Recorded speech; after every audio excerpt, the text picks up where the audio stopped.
Hello അസ്സാം വലൈക്കും. അപ്പം നല്ല ടേസ്റ്റി ആയിട്ടുള്ളൊരു ബീഫ് കറിയുടെ റെസിപ്പി ആയിട്ടാണ് ഇന്ന് വന്നിട്ടുള്ളത്. അപ്പം നിങ്ങൾക്ക് ബീഫ് കിട്ടുമ്പോൾ ഈ രീതിയിലൊന്ന് ട്രൈ ചെയ്ത് നോക്കണേ. അപ്പം നമുക്ക് വീഡിയോയിലോട്ട് പോവാം. അതിനായിട്ട് ഞാൻ 3 ടേബിൾ സ്പൂൺ മല്ലിപ്പൊടി, 2 ടേബിൾ സ്പൂൺ മുളക് പൊടി, 1 ടേബിൾ സ്പൂൺ മഞ്ഞൾപ്പൊടി ഇത്രയും ഒന്ന് റോസ്റ്റ് ചെയ്തെടുക്കാം.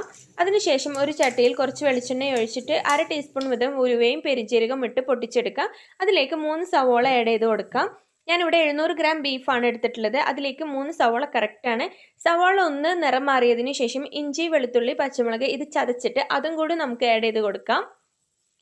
അത് നന്നായി വഴറ്റിയതിന് ശേഷം നമ്മൾ റോസ്റ്റ് ചെയ്തിട്ടുള്ള മസാലപ്പൊടികൾ ആഡ് ചെയ്ത് കൊടുക്കാം. അതും കൂടി നന്നായി മിക്സ് ചെയ്തതിന് ശേഷം നമുക്ക് 2 തക്കാളിയും കുറച്ച് കറിവേപ്പിലയും കൂടി ഇതിലോട്ട് ആഡ് ചെയ്ത് കൊടുക്കാം.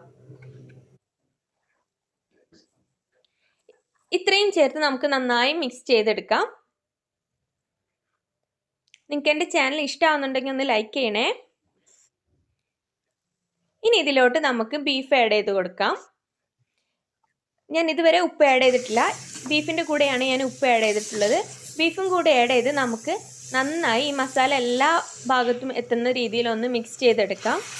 അതിലോട്ട് നമുക്ക് തിളപ്പിച്ച വെള്ളം ബീഫും മുങ്ങുന്ന രീതിയിൽ നമുക്ക് ഒഴിച്ചു കൊടുക്കാം. കുക്കറിലാണ് വെക്കുന്നതെങ്കിൽ നിങ്ങൾ വെള്ളം ഒഴിക്കരുത് വെക്കണം. ഞാനിത് ചട്ടിയിലായതുകൊണ്ടാണ് ഞാനിതിൽ വെള്ളം ഒഴിച്ചിട്ടുള്ളത്. അപ്പോൾ ഇനി നമുക്കിത് മൂടി വെച്ച് സിമ്മിലാക്കി ഒരു അരമണിക്കൂർ ഇത് വേവിച്ചെടുക്കാം. ഇടയ്ക്കൊന്ന് ഇളക്കി കൊടുക്കണേ. അപ്പോൾ അതാ നമ്മളുടെ ടേസ്റ്റി ആയിട്ടുള്ള ബീഫ് കറി ഇവിടെ റെഡി ആയിട്ടുണ്ട്. നല്ല കുറുകിയ ചാറോട് കൂടി നമ്മളെ ബീഫൊക്കെ കറക്റ്റ് വേവാണ്. കുറുകിയ ചാറോട് കൂടിയിട്ടുള്ള കറി ഇവിടെ റെഡി ആയിട്ടുണ്ട്. ഇനി ഇതിലൊന്ന് താളിച്ചൊഴിക്കണം. കുറച്ച് വെളിച്ചെണ്ണയിലേക്ക് ഒരു പകുതി സവോളയും 2 പച്ചമുളകും കൂടി ഒന്ന് വഴറ്റി എടുക്കുക. അതിനുശേഷം അതിലേക്ക് ഞാൻ ഇതുവരെ ഗരം മസാല ഇതിൽ ആഡ് ചെയ്തിട്ടില്ല.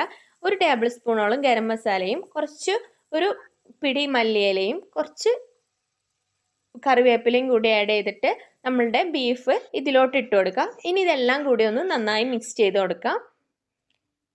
ഇനി ഇതെല്ലാം കൂടി ഒന്ന് തിളക്കണം. തിളച്ചതിന് ശേഷം നമുക്ക് ഫ്ലെയിം ഓഫ് ചെയ്യാം. അപ്പോൾ ഇത്രയേ ഉള്ളൂ, നമ്മളുടെ ടേസ്റ്റി ആയിട്ടുള്ള ബീഫ് കറി ഇവിടെ റെഡി ആയിട്ടുണ്ട്. അപ്പോൾ ബീഫ് കിട്ടുമ്പോൾ മസ്റ്റായിട്ട് നിങ്ങൾ ഇങ്ങനെ ഒന്ന് ട്രൈ ചെയ്ത് നോക്കണേ. അപ്പോൾ നിങ്ങൾക്ക് എൻ്റെ ചാനൽ ഇഷ്ടമാവുന്നുണ്ടെങ്കിൽ